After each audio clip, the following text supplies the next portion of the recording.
নমস্কাৰ প্ৰিয় ছাত্ৰ ছাত্ৰী আৰু বন্ধু বান্ধৱীসকল, আপোনালোক সকলোকে পুনৰবাৰ স্বাগতম জনাইছোঁ আমাৰ চেনেল ই কুঁহিপাঠলৈ। আমাৰ চেনেল ই কুঁহিপাঠৰ সমাজ বিজ্ঞান পাঠদানৰ অংশস্বৰূপে আমি 10ম শ্ৰেণীৰ 4টো অধ্যায়, যাৰ শিৰোনাম হৈছে ভাৰতৰ স্বাধীনতা আন্দোলন আৰু অসমত জাতীয় জাগৰণ, এই অধ্যায়টোৰ পৰ্যালোচনা আমি চলাই নিছোঁ। ইতিমধ্যে প্ৰথমটো খণ্ডত আমি অসমৰ জাতীয়তাবাদী চিন্তাধাৰাই কিদৰে পোখা মেলিছিল আৰু সেই জাতীয়তাবাদী ভাৱধাৰাসমূহক ত্বৰান্বিত কৰাত অসমৰ বিভিন্ন অগ্ৰণী অনুষ্ঠান প্ৰতিষ্ঠান বা ব্যক্তিত্বই কিদৰে অনুপ্ৰাণিত কৰিছিল সেই সন্দৰ্ভত চমু পৰ্যালোচনা কৰিছিলোঁ। আজি আমি দ্বিতীয়টো খণ্ডত ভাৰতৰ স্বাধীনতা আন্দোলনৰ যিসমূহ মূল সংগ্ৰাম, সেই সংগ্ৰামসমূহৰ প্ৰেক্ষাপটত অসম আৰু অসমীয়াই কিদৰে অৰিহণা আগবঢ়াইছিল এই সন্দৰ্ভত চমুকৈ আলোচনা কৰিবলৈ আগবাঢ়িছোঁ। প্ৰথম খণ্ডৰ দৰেই এই দ্বিতীয় খণ্ডটো প্ৰস্তুত কৰিছে আপোনালোকৰ বাবে শ্ৰী শান্তনু নন্দন বৰবৰাই। সৰ্বপ্ৰথমে আমি আৰম্ভ কৰিব বিচাৰিছোঁ স্বদেশী আন্দোলনৰ পৰা। 1905 খ্ৰীষ্টাব্দত আৰম্ভ হোৱা এই বিশেষ আন্দোলনৰ আঁৰৰ কাৰণ আছিল এটা ব্ৰিটিছ প্ৰশাসনে গ্ৰহণ কৰা হঠকাৰী সিদ্ধান্ত, যাক কোৱা হয় বংগভংগ বুলি। সেই সময়ৰ অত্যন্ত সমৃদ্ধশালী বেংগল প্ৰভিন্স বা বংগপ্ৰদেশক দুটা ভাগত বিভক্ত কৰাৰ সিদ্ধান্ত এই বংগভংগৰ জৰিয়তে লোৱা হৈছিল। আৰু বেংগল প্ৰভিন্সৰ বা বংগপ্ৰদেশৰ যি পূবৰ অংশ, যাক ইষ্টাৰ্ণ বেংগল বা পূৰ্ববংগ বুলি কোৱা হয়, তাক তদানীন্তন অসম প্ৰভিন্সৰ লগত বা অসম প্ৰদেশৰ লগত সংযুক্ত কৰি এখন নতুন প্ৰদেশ গঠন কৰাৰ বাবে সিদ্ধান্ত গ্ৰহণ কৰা হৈছিল। এই নতুন প্ৰদেশখনৰ নাম দিয়া গৈছিল পূৰ্ববংগ প্ৰাৰম্ভিক অৱস্থাত, আৰু পৰৱৰ্তী সময়ত ইউৰোপীয়ান চাহ সংঘৰ হেঁচাত বাধ্য হৈ ব্ৰিটিছ প্ৰশাসনে তাৰ নামৰ লগত পূৰ্ববংগ আৰু অসম অৰ্থাৎ অসম অংশটো অন্তৰ্ভুক্ত কৰিবলৈ বাধ্য হৈছিল, কিয়নো ইউৰোপীয়ান চাহ সংঘই এই ধাৰণা কৰিছিল যে অসম নামটো বিলুপ্তকৰণৰ লগে লগে তেওঁলোকৰ অত্যন্ত লাভদায়ক ব্যৱসায় আসাম টি অৰ্থাৎ অসম চাহৰ চাহিদাটো ব্যাপক ৰূপত প্ৰভাৱ পৰিব, আৰু সেইবাবে তেওঁলোকৰ হেঁচাৰ ওচৰত শিৰণত কৰি ব্ৰিটিছ প্ৰশাসকসকলে নতুন প্ৰদেশখনৰ নাম ৰাখিছিল পূৰ্ববংগ আৰু অসম।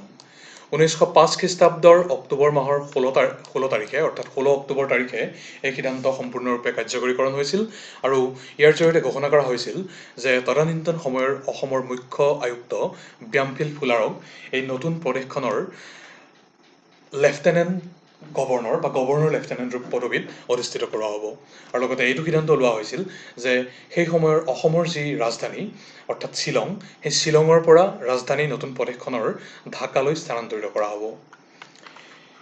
এই হঠকাৰী সিদ্ধান্তৰ প্ৰতিবাদ যথেষ্ট ব্যাপক ৰূপত অসমৰ বিভিন্ন প্ৰান্তত সংঘটিত হৈছিল, আৰু এনে প্ৰতিবাদৰ মূল হোতা আছিল অম্বিকাগিৰি ৰায়চৌধুৰী, পদ্মনাথ গোহাঁই বৰুৱা, ত্ৰিগুণা বৰুৱা, ৰক্তিম বৰা ইত্যাদি এচাম মুখিয়াল ব্যক্তি। তেওঁলোকে অত্যন্ত বংগভংগ বিৰোধী স্থিতি গ্ৰহণ কৰি সাধাৰণ ৰাইজৰ মাজলৈ এই প্ৰতিবাদ আগবঢ়াই নিবলৈ যত্নপৰ হৈছিল। অম্বিকাগিৰি ৰায়চৌধুৰীয়ে 1906 চনত লিখি উলিয়াইছিল বন্দিনী ভাৰত নামৰ এখন অত্যন্ত বিদ্ৰোহাত্মক নাটক, আৰু উক্ত নাটকখন কটন কলেজিয়েট হাইস্কুলত মঞ্চস্থ হৈ থকা অৱস্থাতেই 1906 চনৰ 31 জুলাই তাৰিখে পুলিচে মঞ্চৰ পৰাই নাটকখনৰ পাণ্ডুলিপি বাজেয়াপ্ত কৰিছিল। পৰৱৰ্তী সময়ত অম্বিকাগিৰি ৰায়চৌধুৰীয়ে ক্ষুদিৰাম বোস, বাৰীন্দ্ৰ কুমাৰ ঘোষ আদি বেংগলৰ স্বনামধন্য বিদ্ৰোহী আন্দোলনকাৰীৰ প্ৰভাৱত প্ৰভাৱান্বিত হৈ আৰম্ভ কৰিছিল এক নতুন বিদ্ৰোহী সংগঠন, যাৰ নাম আছিল সেৱা সংঘ। এই সেৱা সংঘৰ পৃষ্ঠপোষকতাতেই তদানীন্তন লেফটেনেণ্ট গভৰ্ণৰ ব্যামফিল ফুলাৰৰ এক বোমাৰে আক্ৰমণ কৰাৰ সিদ্ধান্ত লোৱা হৈছিল, আৰু সেই অনুসৰি 1906 খ্ৰীষ্টাব্দৰ 7 ছেপ্টেম্বৰ তাৰিখে ফুলাৰক হত্যা কৰাৰ উদ্দেশ্যেৰে গুৱাহাটী শ্বিলং পথত এটা বোমাও পুতি ৰখা হৈছিল। কিন্তু পুলিচে প্ৰাৰম্ভিক পৰ্যায়তে সম্ভেদ পাই এই সন্দৰ্ভত অম্বিকাগিৰিক জেৰা কৰে, আৰু শেষত 1914 চনলৈকে তেওঁক বৰপেটাত অন্তৰীণ বন্দীৰূপে থাকিবলৈ বাধ্য কৰে। এই বিশেষ স্বদেশী আন্দোলনত ভাৰতবৰ্ষৰ সকলো প্ৰান্ততে বিদেশী বস্তুৰ পৰিৱৰ্তে স্বদেশী দ্ৰব্যৰ ব্যৱহাৰৰ এক ব্যাপক পৰিৱেশ আৰম্ভ হৈছিল, আৰু ইয়াৰ প্ৰতিক্ৰিয়া অসমলৈকো বিস্তাৰিত হৈছিল। বিশেষকৈ ব্ৰহ্মপুত্ৰ উপত্যকাৰ বিভিন্ন নগৰ অঞ্চলত এই আন্দোলন অত্যন্ত ভয়ানক ৰূপত ব্ৰিটিছ প্ৰশাসনৰ বাবে ভয়ানক ৰূপত আৰম্ভ হৈছিল। এই আন্দোলনৰ অংশস্বৰূপে অসমীয়া মানুহে নিমখৰ পৰিৱৰ্তে খাৰ, বিদেশী চেনিৰ সলনি বেনাৰসৰ চেনি, বিদেশী বস্ত্ৰৰ বিপৰীতে থলুৱা এৰী মুগা কপাহী খাদী বস্ত্ৰ ব্যৱহাৰ কৰিবলৈ আৰম্ভ কৰিছিল। এই ব্যাপক হাৰত সংঘটিত হোৱা প্ৰতিবাদমুখৰ পৰিস্থিতিৰ প্ৰতি দৃষ্টি ৰাখি সেই সময়ত ব্ৰিটিছ প্ৰশাসনে আন্দোলনৰ প্ৰভাৱ স্তিমিতকৰণৰ বাবে বিভিন্ন চৰকাৰী আঁচনিৰ ব্যৱস্থা কৰিছিল। তাৰ ভিতৰত মূল কিছুমান আঁচনি আছিল সেই সময়ৰ কলিকতা ইউনিভাৰ্চিটিত অসমীয়া ভাষা সাহিত্যৰ এক এণ্ট্ৰেন্স পৰীক্ষাৰ পাঠ্যক্ৰমৰ অংশৰূপে স্বীকৃতি প্ৰদান কৰা, কটন কলেজত উন্নত মানৰ শিক্ষানুষ্ঠান হিচাপে গঢ়ি তুলিবলৈ সকলো বিভাগতে স্নাতক মহলাৰ শ্ৰেণী মুকলি কৰা আৰু ব্ৰহ্মপুত্ৰ উপত্যকাত মৌজাদাৰী ব্যৱস্থাৰ পুনৰ প্ৰচলন কৰা। এনে বিভিন্ন ব্যৱস্থাৰ আঁৰত তেওঁলোকৰ এটাই লক্ষ্য আছিল যে সেই সময়ৰ প্ৰতিবাদী জনতাক কিছু হ'লেও পতিয়ন নিয়াবলৈ বাধ্য কৰা।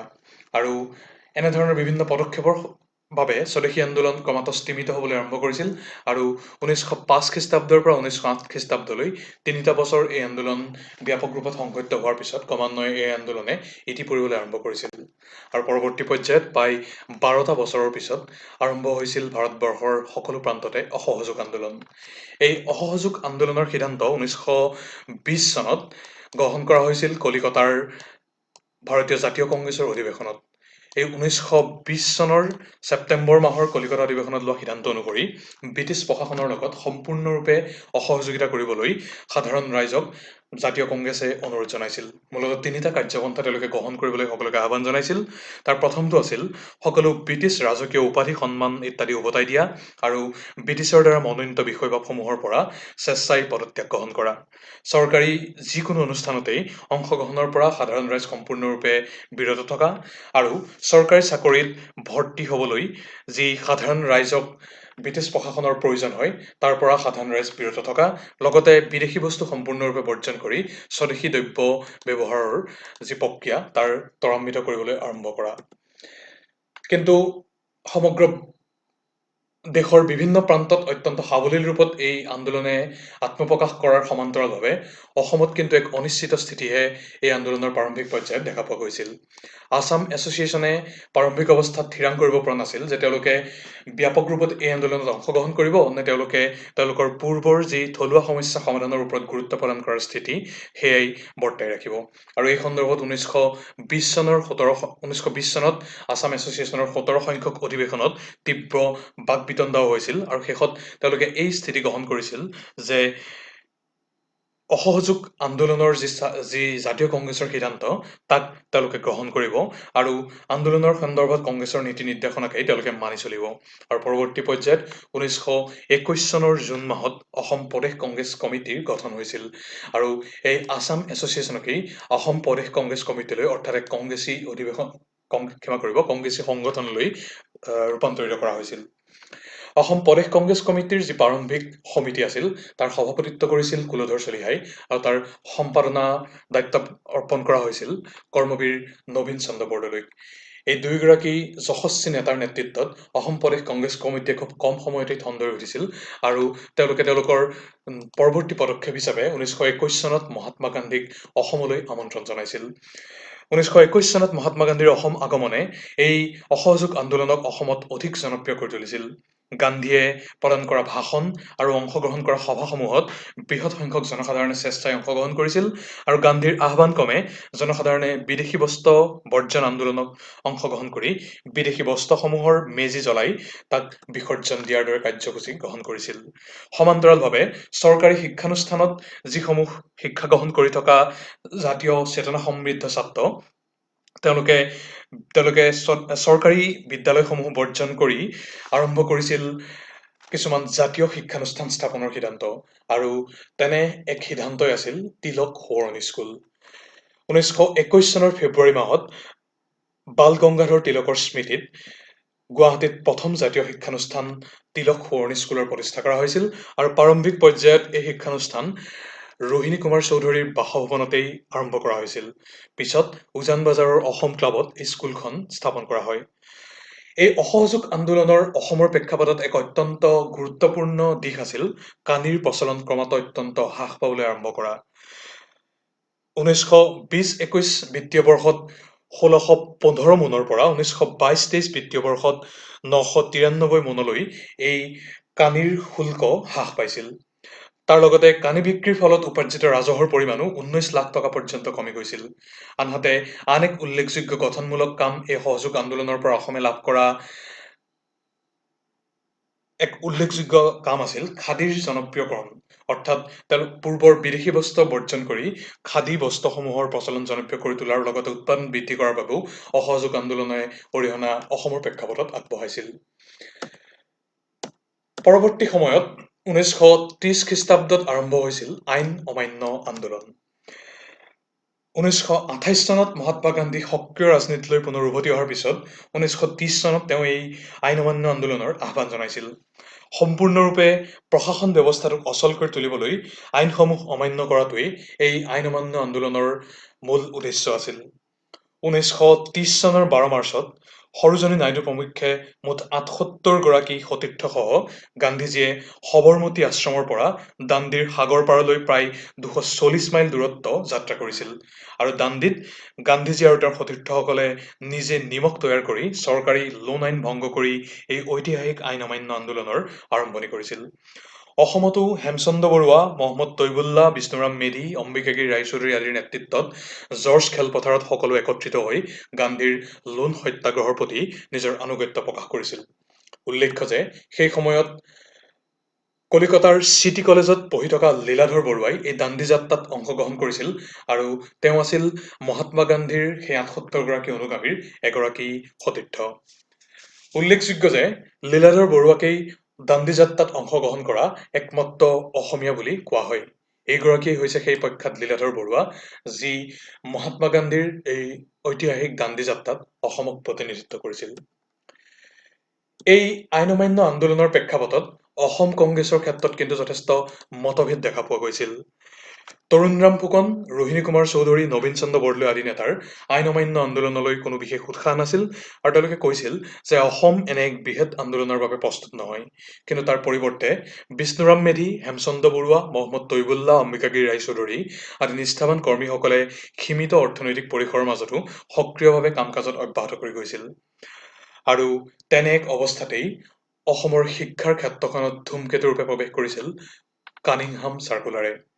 1930 চনত প্ৰকাশ কৰা এই কানিংহাম চাৰ্কুলাৰৰ মতে ছাত্ৰ আৰু তেওঁলোকৰ অভিভাৱকসকলে কোনো ধৰণৰ ৰাজনৈতিক কাৰ্যকলাপত অংশগ্ৰহণ নকৰাৰ লিখিত প্ৰতিশ্ৰুতি দিব লগা হৈছিল। তদুপৰি দোষী সাব্যস্ত হোৱাসকলক জৰিমনা বিহাৰ লগতে ছাত্ৰবৃত্তিৰ পৰা বঞ্চিত কৰা হ'ব বুলিও এই জাননীত প্ৰকাশ কৰা গৈছিল। এই অপমানজনক নিৰ্দেশনাৰ বিৰুদ্ধে তীব্ৰ প্ৰতিক্ৰিয়া প্ৰকাশ কৰিছিল জাতীয় চেতনা সম্পন্ন ছাত্ৰসকলে আৰু এই কানিংহাম চাৰ্কুলাৰেই অসমত আইন অমান্য আন্দোলনৰ প্ৰসাৰতো অৰিহণা আগবঢ়াইছিল। এই কানিংহাম চাৰ্কুলাৰৰে অৱদান আছিল কামৰূপ একাডেমীৰ দৰে জাতীয় শিক্ষানুষ্ঠান আৰু কানিংহাম চাৰ্কুলাৰৰ পিছত চৰকাৰী শিক্ষানুষ্ঠানৰ ছাত্ৰসকল প্ৰায় গৰিষ্ঠ সংখ্যক ছাত্ৰই তেওঁলোকে তাৰ পৰা শ্ৰেণীবৰ্জন কৰি কামৰূপ একাডেমীৰ দৰে জাতীয় শিক্ষানুষ্ঠান জন্ম দিছিল। এই কামৰূপ একাডেমী আজিও অসমীয়া জাতীয় শিক্ষাৰ প্ৰাণকেন্দ্ৰৰূপে যথেষ্ট সবল ৰূপত আত্মপ্ৰকাশ কৰি আহিছে। তাৰ পৰৱৰ্তী পৰ্যায়ত ভাৰতবৰ্ষত অত্যন্ত মৰণপণ ৰূপত আৰম্ভ হৈছিল 1942 পক্ষাত ভাৰত ত্যাগ আন্দোলন। এই ভাৰত ত্যাগ আন্দোলন 1942 চনৰ 8 আগষ্ট তাৰিখে জাতীয় কংগ্ৰেছৰ বম্বে অধিৱেশনত ঘোষণা কৰা হৈছিল আৰু 1942 চনৰ প্ৰাৰম্ভিক পৰ্যায়তে ক্ৰমাৎ তীব্ৰতৰ হৈ উঠা দ্বিতীয় বিশ্বযুদ্ধ আৰু তাৰ বাবে গ্ৰেট ব্ৰিটেইনৰ ওপৰত আহি পৰা সুতীব্ৰ চাপৰ সুযোগ গ্ৰহণ কৰিবৰ বাবে জাতীয় কংগ্ৰেছে এই ঐতিহাসিক ভাৰত ত্যাগ আন্দোলনৰ সিদ্ধান্ত গ্ৰহণ কৰিছিল। 1942 চনৰ 8 আগষ্ট তাৰিখে মহাত্মা গান্ধীয়ে যিখিনি ঐতিহাসিক ঠাইত এই জাতীয় কংগ্ৰেছৰ ভাৰত ত্যাগ সিদ্ধান্তৰ কথা ঘোষণা কৰিছিল তাকে বৰ্তমান প্ৰখ্যাত আগষ্ট ক্ৰান্তি মৈদান বুলি জনা যায়। তৎক্ষণাত ব্ৰিটিছ শাসনৰ অন্ত পেলাই অনতিপলমে ভাৰতক স্বাধীনতা প্ৰদানৰ দাবীত এই মহান সংগ্ৰামৰ সূত্ৰপাত হৈছিল আৰু এই আন্দোলনৰ সময়ছোৱাত গান্ধীজীয়ে তেওঁৰ শক্তিশালী কৰিম কিম্বা মৰিম অৰ্থাৎ ডু অৰ ডাই শ্লোগানেৰে সাধাৰণ জনতাক এই যুঁজলৈ আহ্বান জনাইছিল আৰু জনসাধাৰণেও তেওঁৰ সেই আহ্বানত উদ্বুদ্ধ হৈ অত্যন্ত মৰণপণ ৰূপত যোগ দিছিল এই আন্দোলনত। এই তীব্ৰ সংগ্ৰাম কঠোৰভাৱে দমন কৰিবৰ বাবে ভাৰতবৰ্ষৰ বিভিন্ন প্ৰান্তৰ লগতে অসমতো জাতীয় কংগ্ৰেছৰ নেতাসকলৰ ওপৰত ভিন্ন ৰূপত অত্যাচাৰ আৰম্ভ হৈছিল। আনকি অসম প্ৰদেশ কংগ্ৰেছ কমিটি, জিলা কংগ্ৰেছ কমিটি আৰু আন ঐক্যমঞ্চসমূহকো অবৈধ ঘোষণা কৰা হৈছিল। সকলো ধৰণৰ সভা হৰতালৰ মানুহৰ সমাগম সম্পূৰ্ণৰূপে নিষিদ্ধ কৰা হৈছিল আৰু জেলত থকা নেতাসকলৰ ওপৰত পুলিচৰ অত্যাচাৰে সীমা চেৰাই গৈছিল। এনে ভয়ংকৰ প্ৰেক্ষাপটত ক্ৰমাৎ আন্দোলনকাৰীসকলেও বিদ্ৰোহী ৰূপ ল'বলৈ বাধ্য হৈছিল আৰু তেনে এক বিদ্ৰোহী ৰূপৰ প্ৰতিফলন ঘটিছিল কুশল কোঁৱৰৰ ক্ষেত্ৰত। কুশল কোঁৱৰ আছিল সেই সময়ৰ সৰুপথাৰ কংগ্ৰেছ কমিটিৰ সভাপতি আৰু তেওঁ সৰুপথাৰৰ যিসকল কংগ্ৰেছী কৰ্মী তেওঁলোকক ভাৰত ত্যাগ আন্দোলনৰ সেই পৰিৱেশত নেতৃত্ব প্ৰদান কৰিছিল। কিন্তু তেওঁক সৰু পথাৰৰ ৰেল দুৰ্ঘটনাৰ এক গোচৰত ব্ৰিটিছে গ্ৰেপ্তাৰ কৰিছিল আৰু শেষত 1943 চনৰ জুন মাহৰ 15 তাৰিখে তেওঁক এই ৰেল দুৰ্ঘটনাৰ গোচৰত অভিযুক্ত কৰি ফাঁচীকাঠত ওলোমোৱা হৈছিল। এই জাতীয় কংগ্ৰেছৰ ভাৰত ত্যাগ আন্দোলনৰ প্ৰেক্ষাপটত কুশল কোঁৱৰ অত্যন্ত সমৃদ্ধ ৰূপত চিৰকাল স্মৰণীয় হৈ ৰ'ব, কিয়নো এইটো বিশ্বাস কৰা হয় যে এই ভাৰত ত্যাগ আন্দোলনৰ সময়ছোৱাত ফাঁচীকাঠত ওলোমোৱা তেওঁৱেই আছিল একমাত্ৰ ভাৰতীয় আন্দোলনকাৰী। ঠিক সেইদৰে 1942 আন্দোলন দমন কৰিবৰ বাবে বেবেজীয়া, বৰহমপুৰ, গহপুৰ, ঢেকীয়াজুলি, পাটাচাৰকুছি ইত্যাদি বিভিন্ন অঞ্চলত পুলিচে অত্যন্ত ব্যাপক ৰূপত গুলীচালনা কৰিছিল আৰু তাত 21গৰাকীতকৈ অধিক লোকে মৃত্যুবৰণ কৰিব লগা হৈছিল আৰু তেওঁলোক শ্বহীদ হৈছিল। তাৰ ভিতৰত অন্যতম দুখজনক উদাহৰণ আছিল শ্বহীদ কনকলতা বৰুৱা। কেৱল মাত্ৰ 14 বছৰ বয়সতেই গহপুৰৰ থানাত তিৰংগা পতাকা উত্তোলন কৰিবৰ বাবে আগবাঢ়ি আহি সতীৰ্থসকলৰ লগত গুলীবিদ্ধ হৈ মৃত্যুক আঁকোৱালি লৈছিল 14 বছৰীয়া কনকলতা বৰুৱাই। অত্যন্ত কম বয়সতেই নিজৰ জীৱন দেশৰ বাবে আহুতি দিয়া কনকলতা বৰুৱাৰ মহান বলিদানক নিশ্চয়কৈ অসম তথা ভাৰতে অত্যন্ত শ্ৰদ্ধাৰে ভৱিষ্যত সময়তো সোঁৱৰিব। এই সময়ছোৱাত ভাৰতৰ নানা প্ৰান্তৰ দৰেই অসমতো কিছুমান আত্মগোপনকাৰী সংগঠনে জন্ম লাভ কৰিছিল। এই আত্মগোপনকাৰী সংগঠনসমূহৰ নেতৃত্ব বহন কৰিছিল ব্ৰজনাথ শৰ্মা, জ্যোতিপ্ৰসাদ আগৰৱালা, গগন চন্দ্ৰ গোস্বামী, লক্ষ্মীপ্ৰসাদ গোস্বামী আদি বিভিন্ন নেতাই। 1943 চনৰ সময়ছোৱাত 32টাকৈ গোপন স্বেচ্ছাসেৱী কেন্দ্ৰ কেৱল মাত্ৰ বজালিৰ দৰে এখন ঠাইতেই আৰম্ভ হৈছিল।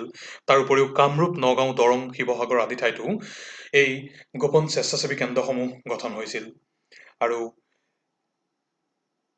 এই আন্দোলন পৰৱৰ্তী পৰ্যায়ত এক দীঘলীয়া সময়লৈকে চলি আছিল।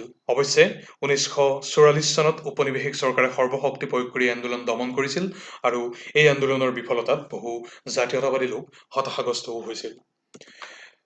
ইয়াৰ পৰৱৰ্তী সময়ত 1946 চনত দ্বিতীয় বিশ্বযুদ্ধৰ পিছত ব্ৰিটিছ চৰকাৰে নমনীয় ৰূপ পোষণ কৰি ভাৰতবৰ্ষৰ স্বাধীনতাৰ প্ৰস্তাৱ ক্ৰমান্বয়ে বিবেচনা কৰিবলৈ আৰম্ভ কৰে আৰু এই সময়ছোৱাতে অনুষ্ঠিত হোৱা সাধাৰণ নিৰ্বাচনত কংগ্ৰেছ দলে অসম বিধানসভাৰ সেই সময়ৰ মুঠ 108খন আসনৰ ভিতৰত 58খন আসন লাভ কৰি সংখ্যাগৰিষ্ঠ দল হিচাপে মন্ত্ৰীসভা গঠন কৰে।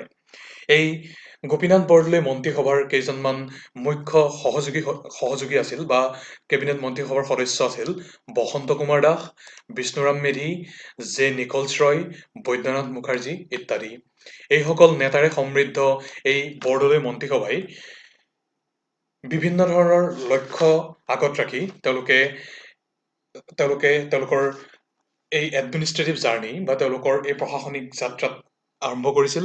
কিন্তু সেই সময়ত বিভিন্ন সমস্যাৰাজিৰ তেওঁলোক সন্মুখীন হ'ব লগা হৈছিল, কিয়নো মাত্ৰ 12 কিলোমিটাৰ বহল এক সংকীৰ্ণ ভূখণ্ডৰ জৰিয়তে উত্তৰ পূবক ভাৰতবৰ্ষৰ আন বিভিন্ন প্ৰান্তৰ লগত সংযোজিত হৈ আছিল আৰু বিভাজনৰ ফলত পশ্চিমবংগ আৰু অসমৰ মাজৰ যি নদী পৰিবহণ সেয়া হঠাতে পূব পাকিস্তানৰ অন্তৰ্গত হৈ যোৱাত অৰ্থনৈতিক সম্পৰ্ক আৰু পৰিবহণ ব্যৱস্থাও যথেষ্ট বিঘ্নিত হৈছিল। ইয়াৰ উপৰি সকলোৱে আন্তৰ্জাতিক পৰ্যায়ৰ অৰ্থনীতিৰ বিসৰ্জন দি জাতীয় অৰ্থনীতি গঠনত মনোনিৱেশ কৰিব লগা এক অৰ্থনৈতিক বিশৃংখল পৰিস্থিতিৰ আৰম্ভণি হৈছিল। তাৰোপৰি উত্তৰ পূব ভাৰতে অনুপ্ৰৱেশকাৰীৰ সমস্যা আৰু ভৌগোলিক পুনৰুত্থানৰো সন্মুখীন হ'ব লগা হৈছিল আৰু তাৰ ভিতৰত অন্যতম আছিল 1962 চনৰ চীনৰ ভাৰত আক্ৰমণ। আৰু সেই ভাৰত আক্ৰমণ উত্তৰ পূব ভাৰতৰ নিৰাপত্তাৰ প্ৰতি এক প্ৰচণ্ড ভাবুকিৰ সৃষ্টি কৰিছিল। এইদৰে বিভাজনৰ পিছত উত্তৰ পূব অঞ্চলটো ভৌগোলিকভাৱে বিচ্ছিন্ন হৈ পৰাত বৰদলৈ মন্ত্ৰীসভাই যথেষ্ট ৰূপে অৰ্থনৈতিক, ৰাজনৈতিক বা সামাজিক আৰু নিৰাপত্তা অৰ্থাৎ সুৰক্ষাৰ ফালৰ পৰাও বিভিন্ন সমস্যাৰাজিৰ সন্মুখীন হ'ব লগা হৈছিল। কিন্তু তাৰ মাজতো উক্ত মন্ত্ৰীসভাৰ শাসনকালত অসমৰ ভৱিষ্যত সুৰক্ষিত হোৱাকৈ বিভিন্ন শিক্ষানুষ্ঠান, বিভিন্ন অনুষ্ঠান প্ৰতিষ্ঠান তেওঁলোকে গঢ়ি তুলিছিল। উক্ত শিক্ষানুষ্ঠানসমূহৰ বিষয়ে এক চমু আভাস আমি আমাৰ পৰৱৰ্তী ভিডিঅ'ত আপোনালোকৰ বাবে আগবঢ়াম। গতিকে আজিলৈ আমি ইমানতে সামৰিছোঁ আমাৰ দ্বিতীয় খণ্ডৰ আলোচনা। যদিহে আপোনালোকে এই আলোচনাত উত্থাপন হোৱা টপিকসমূহ বা উত্থাপন হোৱা বিষয়বস্তুসমূহৰ দ্বাৰা উপকৃত হ'ব বুলি ভাবিছে, তেতিয়াহ'লে অনুগ্ৰহ কৰি এই ভিডিঅ'টি লাইক আৰু আপোনাৰ বন্ধুবৰ্গৰ মাজত শ্বেয়াৰ কৰিবলৈ নাপাহৰিব। আৰু লগতে যদিহে এনেধৰণৰ ডিছকাশ্যনে বা এনেধৰণৰ আলোচনাই আপোনাক উপকৃত কৰিব বুলি ভাবে, তেতিয়াহ'লে অনুগ্ৰহ কৰি আমাৰ চেনেলটো ছাবস্ক্ৰাইব কৰিবলৈ নাপাহৰিব। লগতে বেল আইকনটো এবাৰ দবাই থ'ব। ধন্যবাদেৰে টীম ইকোইপাত পুনৰ পৰৱৰ্তী খণ্ডত লগ পোৱাৰ প্ৰতিশ্ৰুতিৰে ধন্যবাদ।